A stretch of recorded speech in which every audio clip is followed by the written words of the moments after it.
Seguir com a nossa programação, teremos a palestra Inovação e Gestão de Mudança em Tempos de IA Generativa.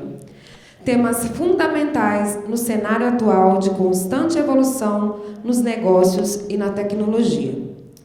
O nosso keynote speaker é Gino Terentin Júnior, empreendedor, palestrante, autor e curioso.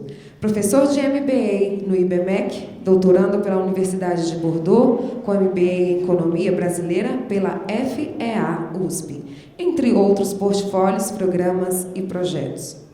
Gino explorará as últimas tendências e práticas em inovação, destacando a importância da gestão eficaz de mudanças para liderar equipes e projetos rumo ao sucesso. Ele também abordará estratégias críticas que os líderes podem adotar para navegar em ambientes de negócios cada vez mais complexos e dinâmicos. Preparem-se para uma apresentação rica em insights que prometem inspirar e equipar todos os presentes com as ferramentas necessárias para excelência em liderança e gestão estratégica. Estamos ansiosos para compartilhar este momento de aprendizado e inspiração com todos vocês. Senhoras e senhores, recebam com uma salva de palmas o professor Gino Terentin Júnior.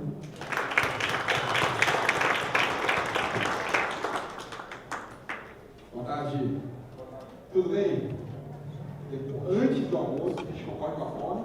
Depois do almoço, a gente concorre com a digestão, né? Do sono. Então, tomara que o trabalho para vocês seja suficientemente bom para concorrer com esse momento. Depois do almoço, meu nome é Gino Terentin, uma honra estar aqui. Obrigado a Piccoli, obrigado a cada um e cada uma de vocês que estão dedicando um momento especial para falar sobre mudança, sobre inovação e sobre tecnologia. Esse tema, gestão de mudanças, ele apareceu na minha vida quando eu trabalhava, principalmente quando eu trabalhava na Caixa Econômica. Eu ainda sou funcionário da Caixa, estou há 5 anos de licença. Esse ano vai ser um ano bem importante, um ano de tomar a decisão de voltar à Caixa Econômica ou de sair de vez.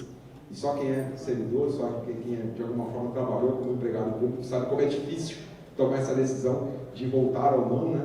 Ou de sair. E na época eu trabalhava como chefe do escritório de projetos da Caixa e eu percebi um padrão recorrente nos grandes projetos transformacionais, principalmente nos grandes transformacionais. Às vezes a gente entregava no prazo, entregava no escopo, entregava com o custo, mas as pessoas não mudavam o seu comportamento. Se alguém trabalha com SAP, ou sabe do que eu estou falando? Sistema de ERP? Sim, sim. Bom, ERP, uma sigla para Enterprise Resource Planning, né? Sistemas que normalmente integram a organização toda, e a gente carinhosamente chamava de Excel rodando em paralelo, porque embora toda a entrega fosse feita, no final do dia as pessoas continuavam usando o Excel.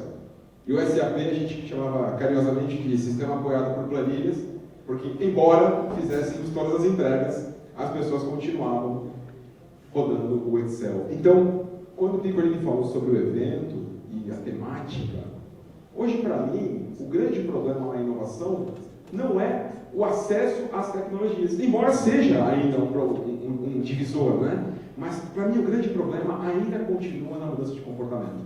Às vezes a entrega é feita, às vezes ela é feita da maneira que nós queríamos, mas mesmo assim as pessoas não mudam o seu comportamento para utilizar. Então, para começar, eu trouxe um desafio para vocês, 3 perguntas sobre tecnologias. Não sei se vocês conhecem a resposta, se conhecem, tudo bem, se não, podem falar, se não conhecem, vamos ver se vocês conseguem acertar. Na opinião de vocês, de qual inovação eu estou falando aqui? A frase é: isso é inútil, só serve para dar respostas. Do que eu estou falando? ChatGPT, quem falou? Beleza? Alguma outra ideia? Google, ótimo. Mais alguma? Tranquilos? Bora, próximo. Essas novidades causarão problemas sérios. As pessoas perderão sua capacidade de memória por falta de uso. O que eu estou falando? Escrita ou alguma outra? Sim? Mais algum? Oi? Calculadora. Legal. Outra. É um perigo obter informações por este meio. As pessoas estão ficando cada vez mais isoladas e não sabem nada sobre como as notícias estão sendo produzidas. Alguma ideia? Internet, oi? Redes sociais. Mais alguma? Televisão. Boa. Vamos ver? A primeira, Pablo Picasso falando sobre computadores. Na visão do Pablo Picasso, os computadores não serviriam para absolutamente nada, nenhuma utilidade realmente boa, porque só serviam para dar respostas. A segunda, realmente, é a visão de Sócrates sobre a escrita, né? Então, não apenas não escreveu, não gostava da caneta, da escrita, como não escreveu. Tudo que a gente conhece sobre Sócrates foi escrito por Platão, né? Então, não apenas não aderiu à tecnologia, como não deixou absolutamente nada registrado com ela. E a terceira, analisando sobre jornais. E por que eu trago isso para vocês? Porque esse padrão é um padrão recorrente. Sempre que a gente fala de grandes tecnologias, grandes inovações, grandes transformações, esse padrão aparece. E detalhe que não é o Gino que está com medo da tecnologia. A gente está falando de Pablo Picasso, a gente está falando de Sócrates.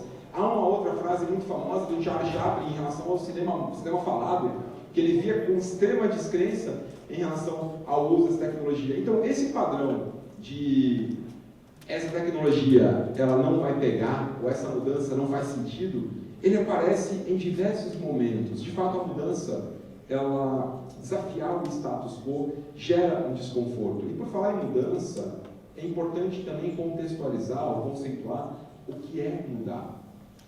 Há uma série de teorias e de conceitos sobre a definição de mudança. Eu gosto bastante desse, porque dos mais simples também é o mais objetivo para mim. Mudar é passar do estado A para o estado B. É sair do estado atual para o estado futuro. A mudança acontece na transição. E esse desenho, especialmente da lagarta se transformando em abelha, em borboleta, para mim, de alguma forma, e a mesma coisa acontece com outros tipos de insetos, de alguma forma reflete muito esse processo, né? O processo da lagarta se fechar numa pupa e depois sair como um animal diferente. Eu não sei se vocês sabem, mas se você abrisse a pupa no meio do processo, quer dizer, uma semana depois que a lagarta criou a pupa, se você abrisse, o que você esperaria encontrar lá? Já pensou nisso? O que será que está na primeira semana, logo depois que a lagarta começou a se envolver em torno da pupa? Não é um animal meio lagarta, meio borboleta. Não é. Você não vai encontrar um animal perdendo uma perna e ganhando uma asa. Na primeira semana, o que você vai encontrar ali é um suco de lagarta.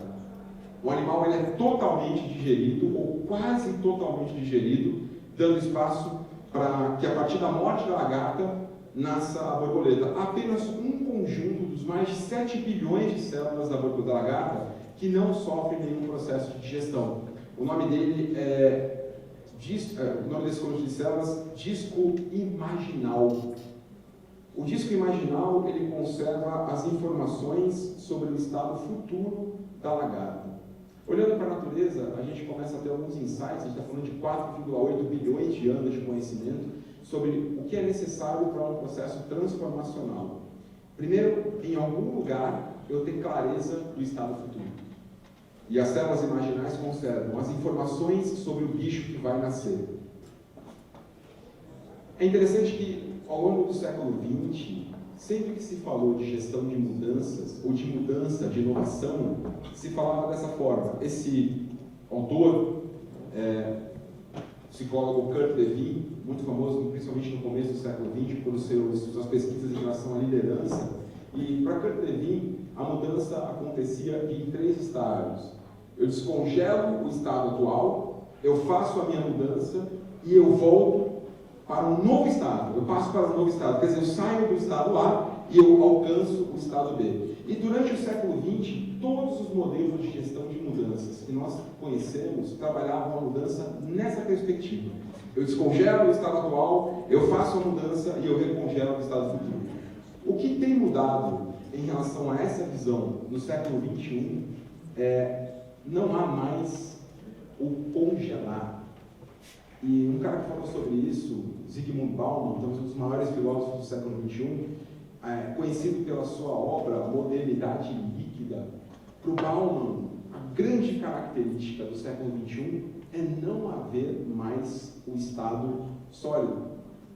É como se tudo fosse feito para não durar. Então, para nós que trabalhamos com mudança, para vocês que são líderes em organizações que adotarão e já estão adotando há muito tempo tecnologias novas, comportamentos novos, a grande dificuldade para a gente, principalmente na época da inteligência artificial generativa, é cada vez mais rapidamente o estado futuro é alterado. Praticamente não dá mais tempo de você alcançar um novo estado futuro e recongelar os seus comportamentos nele para uma próxima grande mudança acontecer. Vocês já pararam para pensar nos últimos 5 anos quantas mudanças importantes? E quando eu digo importantes, são mudanças que requereram a mudança comportamental das pessoas, não apenas a adoção de uma nova tecnologia, mas uma mudança comportamental profunda. Vocês já pararam para pensar nos últimos 5 anos quantas mudanças dessa natureza aconteceram? A gente pode eleger no mínimo 3 ou 4 grandes mudanças comportamentais que nossa tecnologia precisou adotar, em decorrência da pandemia, em decorrência do acesso à IA, em decorrência de mudanças climáticas e efeitos relacionados à guerra. O que a gente tem de eventos acontecendo numa velocidade cada vez maior é muito grande, e isso faz com que essa visão do Bauman seja cada vez mais presente. O estado futuro não é mais um estado sólido, mas é uma constante mudança no estado líquido. É como se nós descongelássemos para nunca mais recongelar. Embora o Bauman fosse filósofo, esse outro autor também apontou essa mesma questão. O John Kotter, talvez um dos grandes nomes de gestão de mudanças, ele escreveu vários livros importantes. 2 deles são muito curiosos. Um, que é o mais conhecido, esse que está na tela de vocês, o Leading Change. Em 1996 ele publica esse livro e ele apresenta os 8 passos para a gestão de mudanças. E fica extremamente conhecido por conta disso. Em 2014, ou seja, século XXI, o John Kotter ele escreve um outro livro chamado XLR8, ou Accelerate, e nesse livro ele desdiz o que ele disse no século XX. Ele fala, olha, esqueçam o que eu falei no século XX, a mudança não acontece em 8 passos, não dá tempo de ter 8 passos. A linearidade dá lugar ao movimento cíclico, ou seja, nós estamos constantemente com os 8 passos acontecendo ao mesmo tempo. Percebam uma visão de filosofia e uma visão de organizações em relação à dificuldade de manter um estado futuro equilibrado, né? A mudança cada vez mais líquida e cada vez mais cíclica. Mas, se a gente está falando de mudanças do ponto de vista de pessoas, organizações são feitas delas, como é para o ser humano mudar? Logo no começo a gente já viu alguns insights, né? Grandes nomes da humanidade que tiveram muita dificuldade em adotar novas tecnologias. Mas olhando para nós enquanto espécie, como é para o ser humano mudar? É um processo natural? É um processo simples? É um processo fácil? Ou é um processo extremamente crítico e difícil? Para responder essa pergunta, alguém já viu esse vídeo? Conhece? Esse é um experimento. Viram aqui hoje, não? Não. É um experimento feito pela National Geographic que chama Brain Games. Essa senhora é a única que não sabe o que está acontecendo. Todos os outros sabem. Então, vejam só se a mudança para o ser humano é fácil ou difícil. Olha só. To answer that question, we set up a hidden camera experiment to see if this woman would stand up at the sound of this tone simply because everyone else is. You might be thinking you'd never go along with this. Or would you?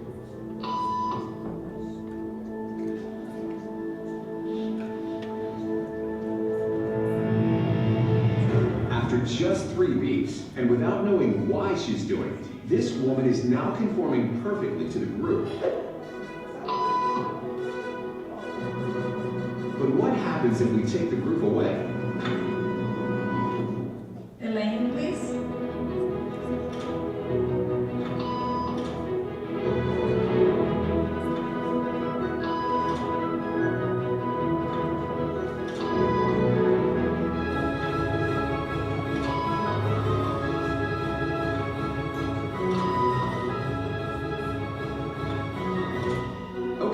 Now she's alone, the crowd is gone, and nobody is watching her, except our hidden cameras. What do you think she'll do?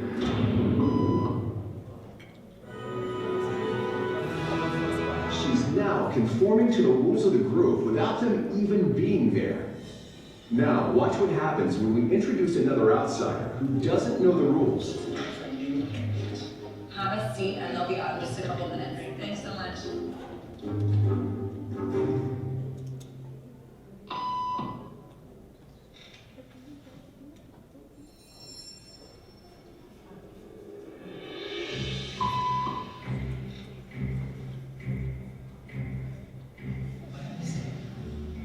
Everybody was doing so I thought I was supposed to. Think she'll teach the new guy what to do?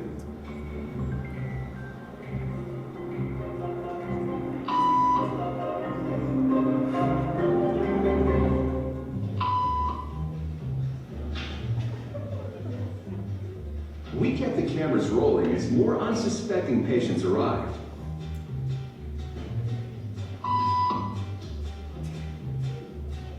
Ele já fica olhando para a pessoa, né? Ele é bom olhando para a pessoa. And slowly but surely, what began as a random rule for this woman has now become the social norm for everyone in this waiting room.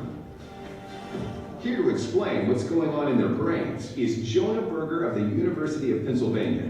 This sort of internalized form of herd behavior is part of what we call social learning. Starting at a very early age, when we see members of our group perform a task, our brains literally reward us for following in their footsteps. When I saw everybody stand up, I felt like I needed to join them. Otherwise, I'm like excluded. Once I decided to go with it, then I felt much more comfortable.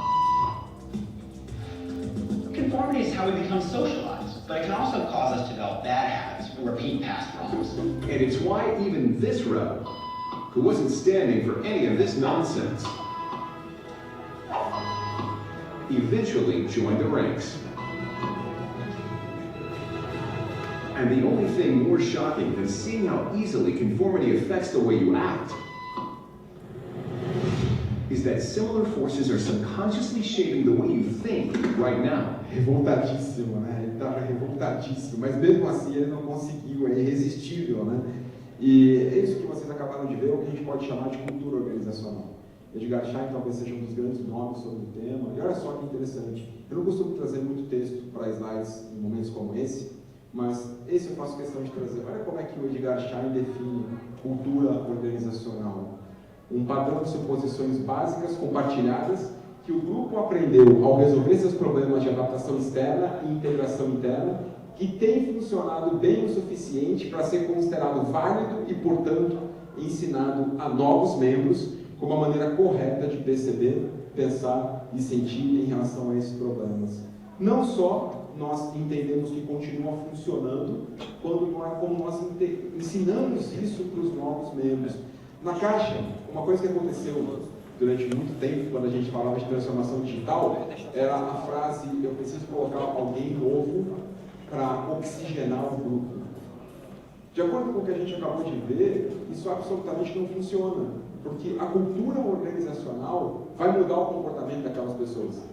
A pessoa nova, ela será extremamente convidada a assumir o comportamento do grupo. Um livro interessante sobre esse tema é esse do Michael Watkins, Os Primeiros 90 Dias. Olha que frase interessante que o Michael Watkins sugere.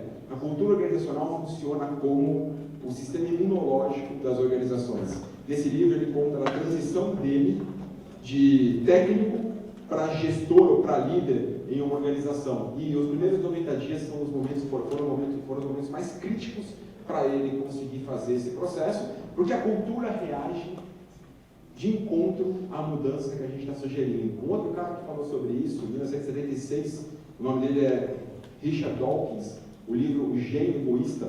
Sabe o meme que a gente fala tanto hoje?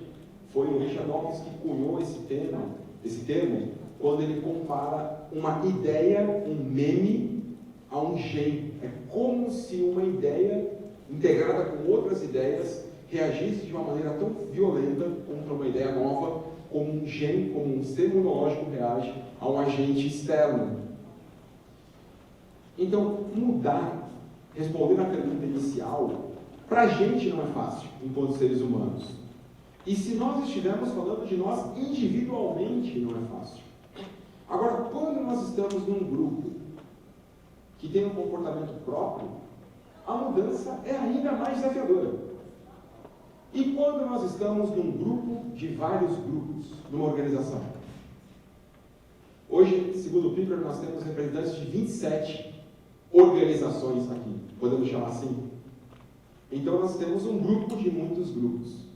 Se individualmente já é difícil, e em times já é difícil, e quando nós estamos falando de times, um autor que comentou sobre essa questão foi o Geoffrey Moore, num artigo chamado Darwin and the Demon, em que ele olha para grandes organizações e tenta explicar por que organizações enormes, de uma hora para outra, sucumbem.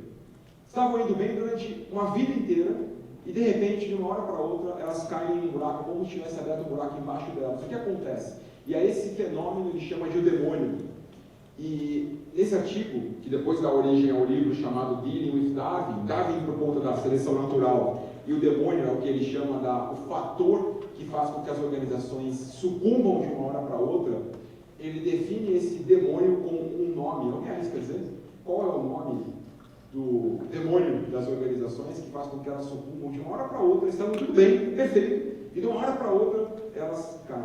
O nome, uma palavra, alguém arrisca dizer? Não é cultura. Mas tem uma boa relação com elas. Inovação. Oi? Inovação. Está conectado com isso. Isso. Quem falou estagnação? É inércia. Inércia. E sabe qual é a grande fonte da inércia? O que deu certo no passado. Pelo fato de ter dado certo no passado, nós não nos movemos diante de um fenômeno que está acontecendo, achamos que ele é normal e que ele é passageiro e acabou. Eu lembro de 2013, nós fomos na época trabalhar na Caixa, na frente do escritório de projetos, e eu dou exemplo da Caixa, porque eu trabalhei a vida inteira lá. Já trabalhando na Nestlé e estava falando da Nestlé agora aqui para vocês. Eu me lembro que nós fomos levar para o conselho diretor da Caixa uma visão de cenários futuros. E olha só o que nós falamos em 2013. Não faz tanto tempo assim, estamos falando de 10 anos, 11 anos, não é tanto tempo assim. Mas, do ponto de vista de tecnologia e inovação, olha o que nós falamos em 2013. A fala foi mais ou menos essa. O que vai tirar a Caixa, o que pode tirar a Caixa econômica da competição entre bancos, não do ponto de vista social, mas do ponto de vista comercial, como um banco. O que pode nos eliminar dos maiores bancos do país são organizações pequenas que nem bancos são. A gente falando em 2013, olhando para 2030, tá? Está logo aí na esquina, 2030. O que pode nos desafiar a perdermos nosso lugar como banco são organizações pequenas que nem bancos são, mas que oferecem serviços bancários com mais rapidez, menos burocracia, sem intermediadores, com valores menores e com muito mais qualidade para os clientes. Alguém aqui fica surpreso ao ouvir isso hoje? Não, porque muitos de nós já fazemos negócios com essas organizações. Sejam elas Mercado Pago, que agora se tornou banco, ou Samsung Pay, ou Apple Pay, ou Nubank, que até há pouco tempo atrás a gente nem sabia o que era, né? Só que em 2013, quando nós fizemos isso, o conselho diretor da Caixa mandou a gente sair da sala. Falou, vocês estão ficando loucos, porque a Caixa é grande demais para ter que se preocupar com uma organização pequena de 50 pessoas, de 30 pessoas, que nem um banco é. Percebe a inércia? Percebe a estagnação passando na nossa frente e ninguém sabe o que vai acontecer, mas o fenômeno é esse. Mas, novamente, olhando para a natureza, como é que nós, na natureza, encontramos a mudança acontecendo? Para o ser humano era difícil, mas para outros animais? Não sei se vocês conhecem a história da lagosta. Estou falando de um animal com crustáceos de 500 milhões de anos atrás. E é interessante que a lagosta, 2 vezes por ano, aproximadamente, eu crio lagosta em casa também, em aquário, e é legal poder ver esse processo. 2 vezes por ano, essas que eu crio mais frequentemente, elas trocam de casca. Isso acontece porque a casca é feita de queratina e não expande. Então o animal começa a crescer dentro da casca. O que acontece é que aquela casca fica apertada e para ela conseguir crescer, ela precisa trocar de casca. Só que isso significa que ela vai ficar durante algum tempo sem casca. e o animal fica mole, sem casca. Suscetível aos mesmos animais que ela come. Ela fica vulnerável aos mesmos animais que ela ataca. Isso mostra para a gente algumas questões sobre mudança. Primeiro, que mudar envolve risco, e talvez por isso a inércia fale tão alto. Segundo, que esse risco significa que durante um tempo, no tempo da transição, nós estaremos vulneráveis. E se isso já era um problema no mundo que tinha o recongelar, imagina no mundo que não tem o recongelar mais. Talvez signifique estarmos vulneráveis para sempre. E terceiro, que a mudança é necessária para que você cresça. Quer dizer, a lagosta podia optar em não mudar, talvez as que fizeram essa opção não tivessem sido selecionadas. E esse aperto, né, esse caos antes da mudança, olha que frase interessante do Antônio Grande sobre crise. A crise consiste precisamente no fato de que o velho está morrendo, a casca está apertada, mas o novo ainda não pode nascer. E é desse momento que as organizações hoje, boa parte delas está falando. Quer dizer, as práticas, os comportamentos antigos ainda não morreram, mas os comportamentos novos ainda também não podem nascer. E é por isso que quando a gente vai em eventos como esse, não só aqui, mas em tantos outros lugares, o sentimento que nós temos é o sentimento da lagosta. O lugar que a gente está apertado, mas ainda não tem um lugar novo para a gente ir. Lembra da borboleta e da lagarta? Olha essa frase do Richard Bach. Olha que viagem que esse cara teve. Ele tentou pensar o que a lagarta diria no momento, naquela semana. Sabe aquela primeira semana que você abre a casa e não tem nada dentro? Se você fosse perguntar para a lagarta, quando ela está vendo tudo digerir ao redor dela, e ela não sabe o que vai acontecer. Se você fosse perguntar, fazer uma entrevista com a lagarta nessa hora, o que ela te diria? E dessa viagem que ele teve nessa frase, olha que frase maravilhosa sobre mudança ele acabou criando, né? Que naquele momento, no momento da crise, em que o velho ainda não morreu, mas o novo também não pode nascer, o que a lagarta chamaria de fim do mundo, o mundo logo chamaria de borboleta. Então, qual é o desafio para vocês, gestores, no momento de transformação, de mudança, ou em uma inovação dentro da casa de vocês, do tribunal de vocês? Que no momento que antecede a grande mudança, normalmente é o momento em que as pessoas estão na maior crise. É o momento mais difícil, e é justamente ali que normalmente a gente cede. Há um ditado chinês que fala que o momento anterior ao primeiro raio de sol também coincide com o mais escuro da noite. É a hora que a gente está mais desesperado, né? Mas como mudar então? Essa antropóloga, Margaret Mead, falava sobre mudança. Olha que frase interessante e quanta coisa ela traz nessa frase. Para Margaret Mead, ela dizia, antropóloga, e uma das mais importantes, né, foi ela a grande responsável por introduzir a antropologia nos Estados Unidos. Nunca duvide que um pequeno grupo de pessoas conscientes e engajadas possa mudar o mundo. De fato, sempre foi assim que o mundo aconteceu, sempre foi assim que o mundo mudou. Então, a doutora Margaret Mead, começo do século XX, nascida em 1901, ela traz informações importantes sobre o que é necessário para a mudança acontecer. Primeiro, um grupo. Segundo, pessoas conscientes. E terceiro, engajadas. E eu trouxe esses 3 pontos para falar com vocês aqui. Primeiro, o que é um grupo? Parece uma pergunta boba, né? Mas o que compõe um grupo? O que faz nós sermos de fato um grupo e não simplesmente um conjunto de pessoas? Há uma série de pesquisas científicas que tentam dizer o que um grupo tem que o faz um grupo. Por exemplo, valores compartilhados, crenças compartilhadas, objetivos comuns, interdependência das ações, e tudo aquilo que leva esse grupo à colaboração. Eu gosto de pensar nessa palavra com uma divisão de 3 palavras. Todo mundo junto, trabalhando na mesma coisa. O oposto de colaboração, na maior parte das vezes, é isso. Não é treta, não é briga, mas são 2 áreas dando o máximo de si em direções opostas.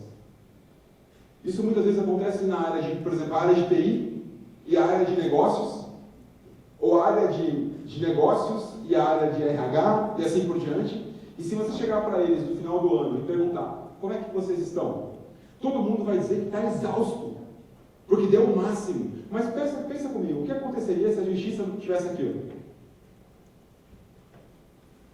Ou que se o tribunal estivesse aqui, se essa área puxou com tudo para cá, e essa área puxou com tudo para cá, quer dizer, se os dois derem o melhor deles, o que acontece com você no final do dia? Você fica exatamente no mesmo lugar, na estagnação, na inércia. Então, uma das questões que pode contribuir para a inércia não é falta do esforço individual. E sabe o que mais a gente tem visto, ou muita gente tem visto nas palestras e também nas capacitações? Mensagens de esforço individual. Morde a trave, veste a camisa, faça isso. Não adianta a gente investir tanto em esforço individual se não tiver um investimento anterior no alinhamento. Talvez seja menos sobre esforço individual, menos sobre o seu tribunal fazer o esforço e mais sobre momentos como esse, em que a gente pode se reunir para discutir sobre direção. Eu gosto muito desse livro. Recentemente, ele não tem uma validação científica na origem. Quer dizer, o Patrick Lencioni, ele não fez uma validação científica para criar isso. Ele é um cara muito conhecido por a sua... Aqui não dá para você ler o nome, é As 5 Disfunções de um Time, essa que está aqui em cima. No Brasil, ele veio com o nome de 5 Desafios de uma Equipe. E ele não fez um trabalho científico prévio, mas eu fiz recentemente uma validação científica da teoria dele. Será que o que ele fala tem suporte científico? E é interessante que tem sim. Segundo o Patrick Lencioni, há 5 fatores que fazem um grupo não funcionar. Então veja só, a Margaret Mead disse o seguinte para a gente. Você lembra da frase dela? Nunca duvide que um pequeno grupo de pessoas conscientes e engajadas possa mudar. Legal. Um grupo. O que pode fazer um grupo não funcionar como um grupo? 5 coisas. Alguém arrisca dizer qual é a primeira? Qual a primeira coisa que, se não estiver presente, que faz um grupo não funcionar? Primeiro.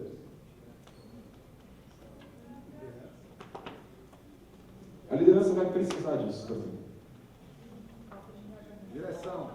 Direção? Tem a ver com liderança, não. O que se você não tiver? Se você tiver um grupo, imagina um grupo, não precisa ser um grupo de trabalho, pode ser um grupo de poker, pode ser um grupo de cozinha, pode ser um grupo de futebol. Exposição. Comunicação. Eu ouvi aqui, quem falou? Quem falou confiança? É a confiança. A base dessa pirâmide é a confiança. Se nós não confiarmos uns nos outros, não é um temor. Mas aí você pode me perguntar o que é confiança. Eu uma vez fiz uma pergunta dessa para um amigo meu. Vocês já tiveram um amigo ou uma amiga que você fazia uma pergunta simples e a pessoa conseguia alcançar um nível de profundidade que você não esperava? Eu tive um amigo meu que chamava Anderson e ele tinha essa característica. Aí eu falei para ele, Anderson, o que é confiança? Como é que você define confiança para mim? Ele falou, Gino, melhor do que definir, eu vou te contar uma história. Ele contando para mim. Ele falou, quando eu era policial militar, ele falou, aquilo tinha confiança. Eu falei, por quê? Ele falou, porque quando a gente ia numa operação, sempre íamos em 2. E quando você entra num galpão, imagina você está entrando num galpão com um tiroteio acontecendo. Quando você entra no galpão, você enxerga daqui para frente. Mas se tiver um bandido aqui atrás, você não está vendo. Mas quando você está em 2, o outro vê. Eu falei, entendi. Então, confiança para você é ter alguém que enxerga onde você não pode enxergar? Ele falou, não, confiança é mais do que isso. Confiança é você ter alguém armado atrás de você e ter certeza que essa pessoa não vai te atirar. Para quem você daria uma arma e deixaria essa pessoa num lugar onde você não enxerga e nunca se preocuparia se essa pessoa um dia iria te machucar ou não? O antigo CEO da Lego, ele dizia o seguinte, na Lego ninguém é punido por errar. As pessoas são punidas por não ajudarem os outros ou não pedirem ajuda. Se o erro for visto como uma arma, as pessoas utilizarão como uma arma. Eu não estou falando do erro administrativo, do erro criminoso, mas do erro do dia a dia. Se alguém na sua equipe errar, é mais provável que essa pessoa tente resolver sozinha ou tente pedir ajuda. Isso é um bom sinal. Isso é um bom sinal. Sinal de confiança. Mas o que acontece quando a gente não tem confiança? Quando você não tem confiança, você não tem conflitos. E muitas organizações pensam que não ter conflito é um bom sinal. Mas segundo o Patrick Lencioni, é o contrário. Pior do que não ter conflito é ter medo de ter conflito. Pensa numa relação forte na sua vida, alguém que você confia, alguém que você tenha confiança, muito, ao ponto de pedir ajuda. Você teve conflitos com essa pessoa já ou não? É muito provável que sim. As grandes e fortes relações, elas são forjadas no fogo do conflito, muitas vezes. Mas como é que você pode ter o sinal de que a sua equipe tem medo de ter conflitos? Você quer ver um exemplo? Alguém já participou de uma reunião em que tinha a reunião da reunião? Já? Ela é muito característica. Estamos lá em 5, 10 pessoas numa sala e de repente o seu WhatsApp toca. E quando você vai ver o WhatsApp, é uma pessoa que está na sala com você, participando da mesma reunião. E ela está comentando de alguma coisa que ela não concorda na reunião com você pelo WhatsApp. E aí você pergunta, por que será que a gente está conversando pelo WhatsApp e não na reunião? Provavelmente é porque há medo de termos um conflito ali. E provavelmente isso acontece em decorrência de uma falta de confiança. Na caixa tinha um café que ficava embaixo, nem sei se existe ainda, ficava embaixo da caixa, e quem sustentava o café era esse tipo de coisa. Porque quando acabava a reunião, a gente ia se encontrar os 4 ou 5 que sempre falavam mal, e eu era um deles, no café. Acabava a reunião, já vinha a mensagem, e aí, café? Café? A gente vai no cafezinho. Que loucura foi aquela que aconteceu agora na reunião.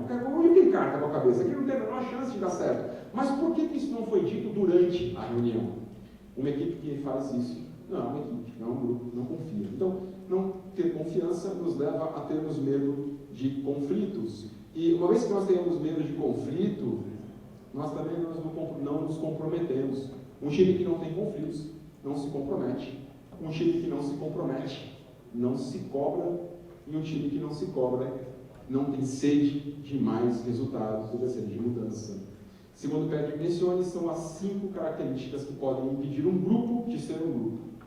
Margaret Mead fala de grupos conscientes e engajados. E sobre consciência?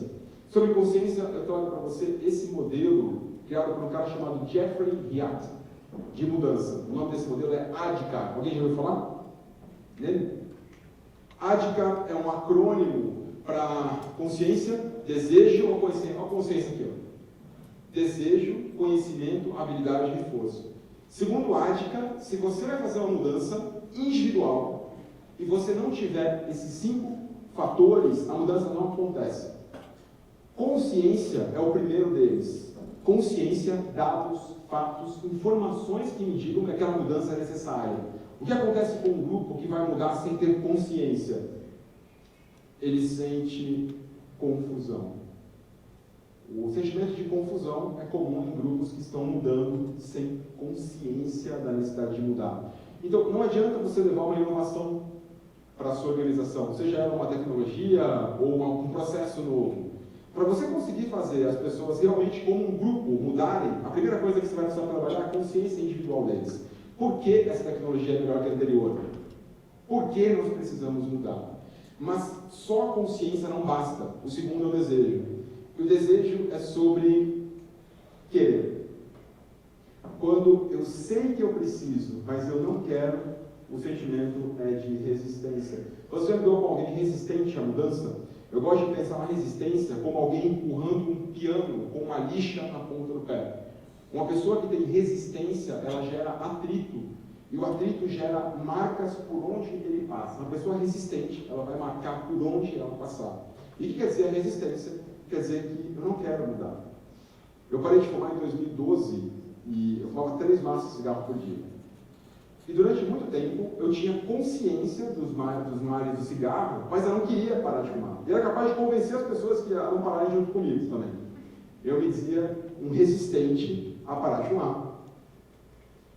É só depois de ter o desejo que o conhecimento começa a fazer sentido. Sabe o que me deu vontade de parar de fumar? Eu tenho até vergonha de contar isso para você. Porque não foi o medo do câncer, não foi o medo de morrer. Eu me lembro do dia que eu tive vontade de parar de fumar. Mas lembro com clareza como tinha acontecido antes de vir para cá, hoje. Eu lembro que eu estava conversando com um amigo. E ele falou, cara, qual é o teu maior sonho? Eu falei, meu maior sonho é estudar fora do país. Eu quero fazer uma faculdade, eu quero conhecer outra cultura, eu quero fazer uma faculdade fora do país. E ele virou para mim com a maior inocência do mundo, era um grande amigo meu, e falou, cara, você não vai conseguir, né? Eu falei, por que não? Porque você não consegue ficar 2 horas sem fumar. Eu não conseguia ficar 2 horas no avião sem fumar, não tinha a menor chance disso acontecer, né? E naquela hora que ele falou isso, me deu um frio na espinha. Eu falei, cara, o cigarro está me impedindo de realizar o meu sonho, então eu quero parar de fumar. Qual é a importância de fazer uma faculdade fora do país em relação a morrer? É ridículo, mas o desejo não é consciente. É por isso que eu preciso entender o que é importante para as pessoas, e só depois delas terem consciência e desejo, agora você faz um curso para elas. Se você colocar as pessoas numa sala de aula para falar sobre qualquer capacitação em relação a uma inovação que você está trazendo para o teu tribunal, sem que elas tenham consciência ou desejo, elas ficam no telefone celular a capacitação inteira. Ou só o corpo fica lá, a alma já foi embora. O que está ali é o corpo durante algumas horas à disposição de alguém falando, mas a alma não está mais lá. É só aí que vem o conhecimento. E para mim esse é um dos grandes erros na gestão de mudanças e inovação. A gente começa pela capacitação. E a gente tem um monte de corpos que a alma já não está mais ali. Porque antes vem o desejo, antes vem a consciência. Mas depois disso, sim, se você já sabe que precisa mudar, e se você já quer mudar, não ter capacidade para isso, competência para isso, conhecimento para isso, faz com que as pessoas se sintam medrosas e ansiosas em relação àquela mudança, em relação àquela inovação. Lembra da pandemia? A gente sabia que ia ter que ficar em casa, a gente até queria ficar em casa com medo de morrer, mas ninguém sabia como fazer. E medo e ansiedade, ainda estamos colhendo até hoje os problemas relacionados à ansiedade na pandemia. Mas não adianta só saber como fazer. Você sabe fazer? Ou você sabe como fazer? Eu posso ler 10 livros de karatê. Agora, eu posso me candidatar para entrar no octógono com o Popó? Ou vai acontecer a mesma coisa que aconteceu com o Popó político? Não vai dar certo. Porque eu tenho conhecimento, mas eu não tenho a habilidade. E a habilidade você conquista como? Fazendo. Mentoria. Pessoas que saibam fazer, pegando na mão e ensinando a fazer. E aí a mudança já aconteceu? Não. Tem a última etapa. A última etapa é sobre reforço. Reforço é, enquanto eu precisar pensar se eu vou fazer do jeito antigo ou do jeito novo, a mudança não aconteceu. E eu preciso continuar reforçando até que o comportamento novo se torne um comportamento natural. E uma pergunta que eu costumo fazer aqui é, 10 anos, 12 anos, na verdade, sem fumar. Eu posso me considerar um ex-fumante? Eu posso me declarar ex-fumante? Entende? No meu caso, não. No meu caso, eu sou um fumante que não fuma há 12 anos. E é totalmente diferente, vocês concordam? Porque um ex-fumante, ele já não pensa e não age como fumante. A única coisa no fumante que eu não faço é fumar. O resto, tudo eu faço. Eu penso como fumante. Quando eu vou numa paisagem bonita, a primeira coisa que eu sinto falta é um cigarro. E isso faz 12 anos. E quando é que eu vou parar de pensar como um fumante? Não sei. Pode ser que seja hoje, depois da palestra, pode ser que seja daqui 10 anos, pode ser que nunca aconteça. Mas enquanto isso não acontecer, eu preciso reforçar. Então falamos sobre grupo, falamos sobre consciência. Agora a próxima é como motivar, como engajar as pessoas. Um grupo de pessoas conscientes e engajadas. O engajamento e motivação tem uma conexão muito forte. Motivação, o motivo que te leva a agir. E segundo esse pesquisador, Daniel Pink, há 3 fatores que mexem com a motivação intrínseca. Quem me ajuda a definir o que é motivação intrínseca? O que é motivação intrínseca? Vem de dentro. Boa. Vamos dar um exemplo, por exemplo. Dar um exemplo em relação a isso. Se eu, palestrante, estiver motivado por uma motivação extrínseca, o que eu espero ao final da palestra? Oi? Aplausos. O motivo de eu estar aqui é saciado com o que eu recebo depois da palestra. Seja dinheiro, seja aplauso, seja um tapinha nas costas. O que é um palestrante que tem a motivação intrínseca de palestrante? Qual a diferença? O que motiva essa pessoa?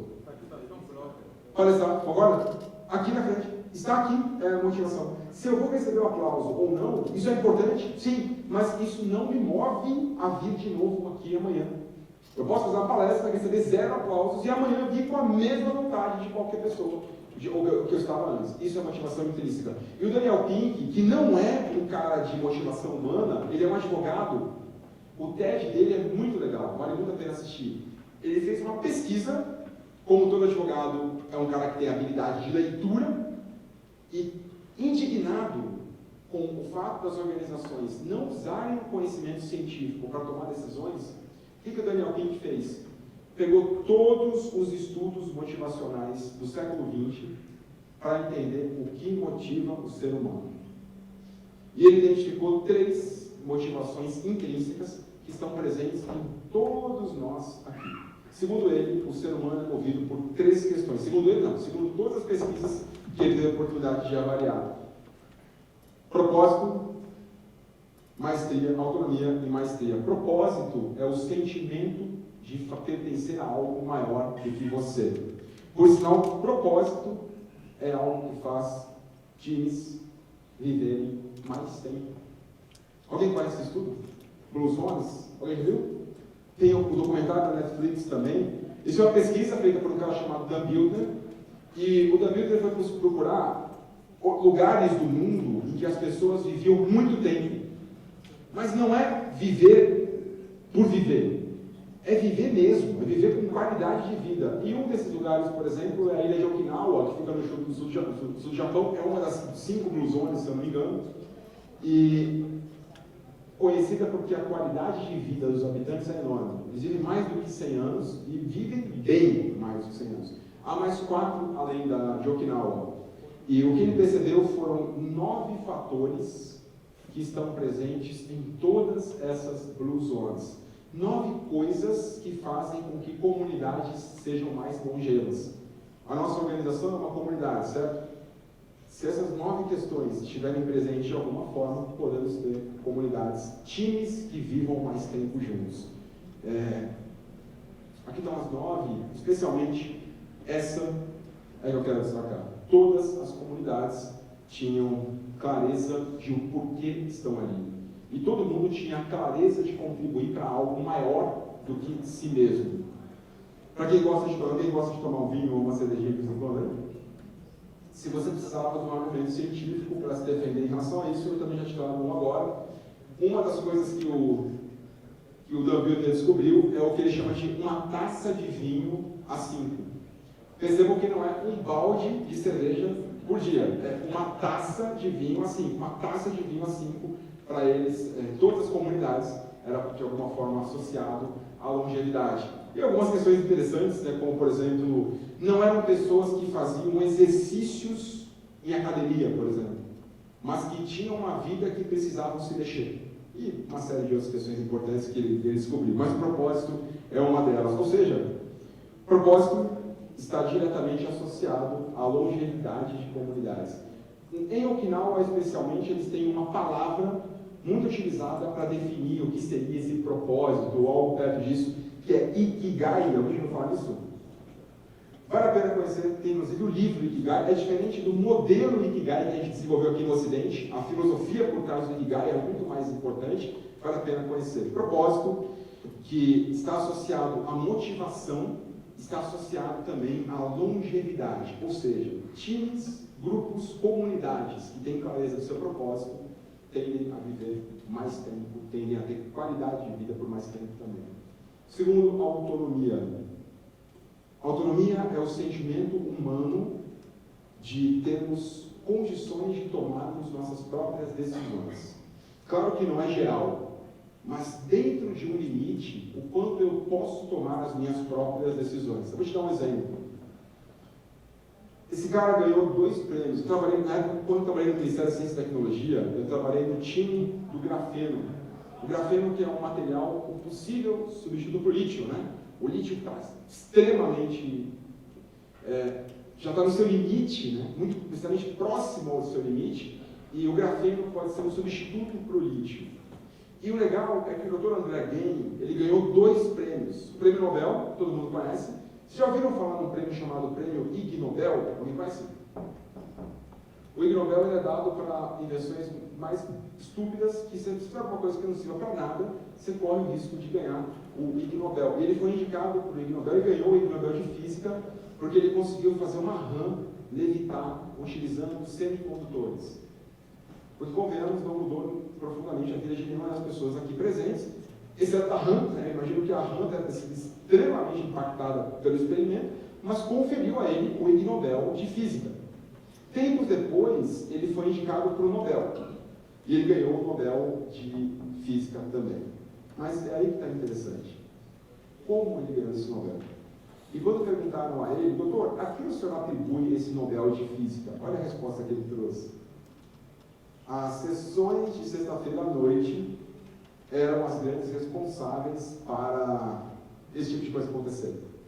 Toda sexta-feira, depois do horário de trabalho, o André ele fecha o laboratório dele, convida os cientistas que trabalham com ele e fala, pessoal, só experimentos malucos. Não vale fazer nada que já tenha sido feito antes. Só experimentos que nunca ninguém fez. Regras. Só sexta-feira depois do trabalho. E tudo tem que ser documentado como se fosse sério. O que é sério para eles? E em um desses dias, ele com o companheiro de laboratório deles, tiveram uma ideia que para mim seria a ideia que minha filha Isabel, de 6 anos, faria também. Eles pegaram lápis, pegaram grafite do lápis, pegaram corrente, e apertaram o grafite até sumir, assim, apertaram o máximo que pudesse até dissolver completamente o grafite. E aquele pó que ficou em cima da mesa, eles foram analisar, pegaram fita crepe do laboratório, analisaram o pó e ele tinha ali grafeno. Detalhe, desde a década de 80, o mercado não explora grafeno pela dificuldade e pelo preço na extração do grafeno. Esse cara conseguiu descobrir como extrair o grafeno com fita crepe e lápis. Esse é um exemplo de autonomia. Durante algum tempo, eles podem se dedicar a experimentos, a aprendizagens que não tem nada a ver com o dia a dia deles. O Google tem isso também, né? Nos 20% que eles chamam. A 3M também tem o Experimentation Days ou Exploration Days. Então, uma das coisas que pode nos motivar a inovar é, se nós criarmos dentro dos nossos tribunais um momento em que as pessoas possam ter autonomia sobre as suas pesquisas, sobre as suas descobertas, desde que isso depois seja compartilhado internamente. A autonomia fala sobre tomarmos nossas próprias decisões. E a última, maestria. E para falar de maestria, eu trouxe um cara que mudou a forma de pensar desenvolvimento humano. Alguém já leu esse livro? Descubra seus pontos fortes? O Donald Clifton era um psicólogo, e olha só que pergunta interessante que ele propôs. A pergunta dele foi, e se nós estivermos falando de desenvolvimento humano do jeito errado? O que ele quis dizer com isso? Todos nós somos avaliados da mesma forma que o Vitor foi avaliado. Concorda comigo? Quem já recebeu um desse aqui na vida? Talvez não tão vermelho quanto o do Vitor, mas a única certeza que eu tenho sobre ele é que em 67 ele estava na 5ª série. E o interessante é que as notas vermelhas dele são as notas que são destacadas, assim como as nossas. Nós fomos treinados para desenvolver competências humanas a partir do que está abaixo da média. A nota que vem destacada com vermelho é aquela que não alcançou a média. A proposta do Donald Clifton foi, e se nós estivermos fazendo errado? O que aconteceria se, em vez de nós focarmos na nota vermelha, em vez de colocarmos como vermelho as notas que estão abaixo da média, nós tivéssemos colocado como vermelho as notas que estão acima da média? O que teria acontecido com o Vitor se nós tivéssemos dado mais atenção para as notas 10 em vez das notas 4? Não quer dizer que a gente não iria trabalhar com ele isso, mas o foco dele seria isso, seriam as 10. Por exemplo, eu sou um dos poucos casos de gente que pegou recuperação em História e Geografia. Eu não conseguia estudar História. Eu chorava para estudar História, não tinha jeito. E a pessoa que ensinava era a mesma, então eu tinha dificuldade com o método de aprender História. Todo ano, meu pai me colocava na recuperação de história para eu ouvir outra pessoa contar a história para mim e eu não consegui entender do jeito dela. Mas eu sempre tive muita facilidade com matemática e inglês. E se o meu pai tivesse me pago aulas particulares de inglês e matemática? Como teria sido? Eu também iria fazer as histórias, mas o foco principal seria matemática e inglês. O que teria acontecido comigo? Não sei. A proposta do Dr. Clifton foi essa. O que acontece com as pessoas se a gente focar no que elas têm de melhor? E ele desenvolveu uma pesquisa. Ele comprou parte de um instituto chamado Gallup, de dados, e ele desenvolveu um trabalho muito legal de talentos. Segundo ele, todos nós temos 34 talentos. E a diferença é que você tem mais foco em alguns e eu tenho mais foco em outros. E isso é natural, nós nascemos com isso. Exemplo, alguém já conheceu alguém que tem um talento natural de puxar conversa? Alguém conhece alguém que tem isso? Você vai numa fila no supermercado com a pessoa. Enquanto você vai buscar um item que está faltando, quando você volta, ela fez 2 milhões de amigos. Conhece isso? Isso é um talento. Isso é um talento. Alguém conhece uma pessoa que tem um talento natural de encontrar o lado positivo das coisas? Você pode levar a maior desgraça para a pessoa, ela vai encontrar um jeito de... A minha esposa tem esse talento, eu fiz o teste com ela e confirmei, mas, por exemplo, isso me lembra um dia que eu sou cultivador, né, de plantas há muito tempo, frutíferas principalmente. Eu tinha um pé de maçã verde que eu plantei uma maçã do cadu, pão de açúcar, pegou com 4 metros de altura a maçã verde, um dia morreu e o jardineiro acabou de matar a planta. Quando eu fiquei sabendo, eu chamei minha esposa e falei, Rogério matou a planta, não sei o quê. Olha que ela vira para mim e fala, mas a planta não estava doente? Então foi melhor que ele tivesse matado do que ela tivesse morrido com você. Eu falei, Lucimara, tudo que eu quero é poder odiar o Rogério por alguns minutos, deixa eu odiar ele em paz. Ela encontra uma facilidade enorme de buscar o lado positivo. Tem o oposto também. Você conhece alguém que você pode dar um Porsche de presente para a pessoa, que ela encontra um risco? Pode dar um carro novinho, zero, a pessoa vai achar um. Isso é um talento. A questão é, se isso não for trabalhado, tende a ser negativo. Um talento, ele precisa ser trabalhado para que ele se torne um ponto forte. Quando você exerce um controle sobre o seu talento, por exemplo, uma pessoa que fala demais, que puxa conversa demais, e não tem consciência disso, ela pode perder prazo, ela pode arrumar amizades que não são interessantes, porque ela não está consciente do talento dela. Então, quando eu trabalho de maneira intencional, eu gero pontos fortes. Segundo ele, vocês conhecem isso aqui, ó, os X-Men? Os X-Men, por exemplo, antes de se tornarem X-Men, eles são chamados como? Alguém se lembra? Mutantes. E quando eles vão para a escola do professor Xavier, o que o Xavier faz com eles? Ele ensina eles a olharem para as mutações como pontos fortes, como talentos, e desenvolverem os seus pontos fortes. Segundo o Clifton, pessoas que trabalham focando no que elas têm de melhor, não apenas costumam ter 3 vezes mais qualidade de vida, como informam engajamento. Lembra da Margaret Mead? Um grupo de pessoas conscientes e engajadas. Então, uma forma de você engajar o seu time em mudanças e inovação, talvez seja orientando eles a trabalharem nos seus talentos.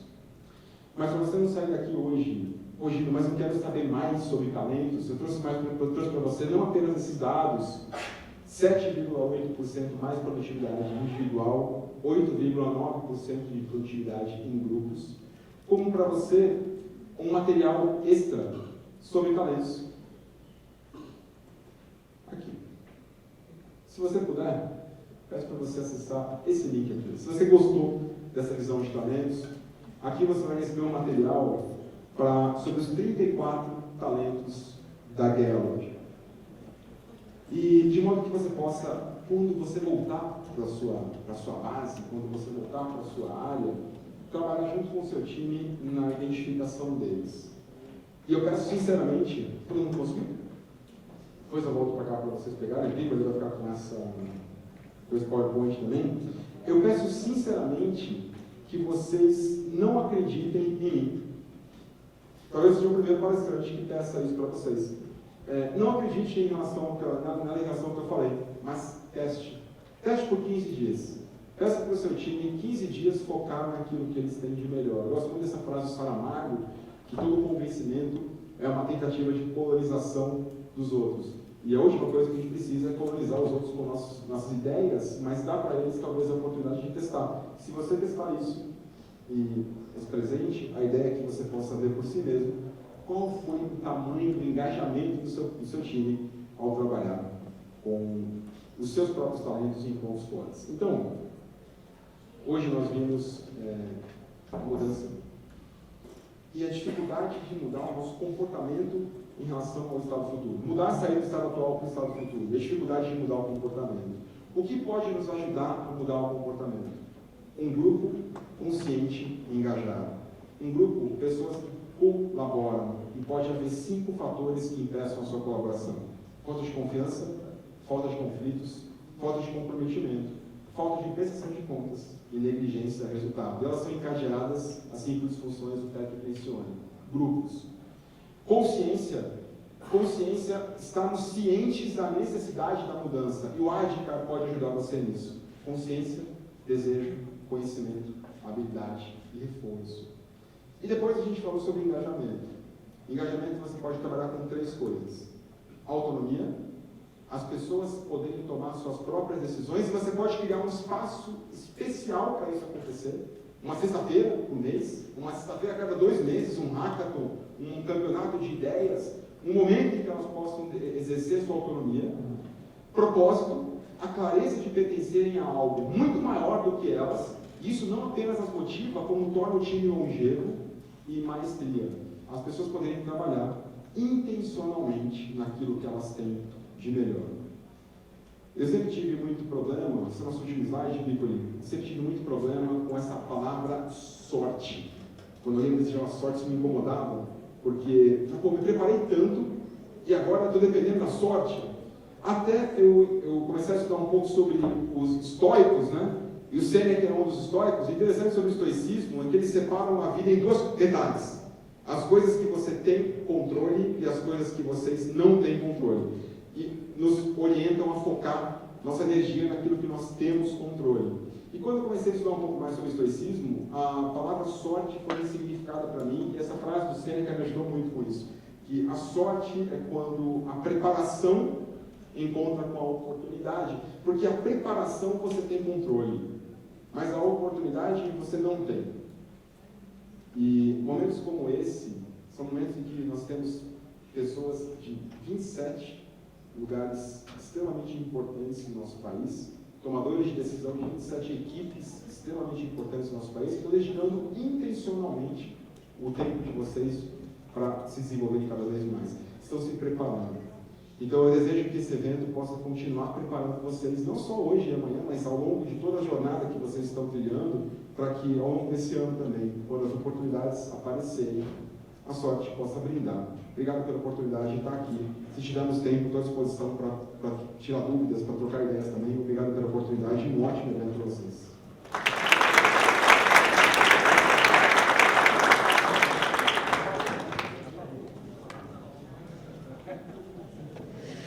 Depois dessa imersão de conhecimento, queremos agradecer ao professor Gino por essa palestra que nos trouxe grandes aprendizados e inovações.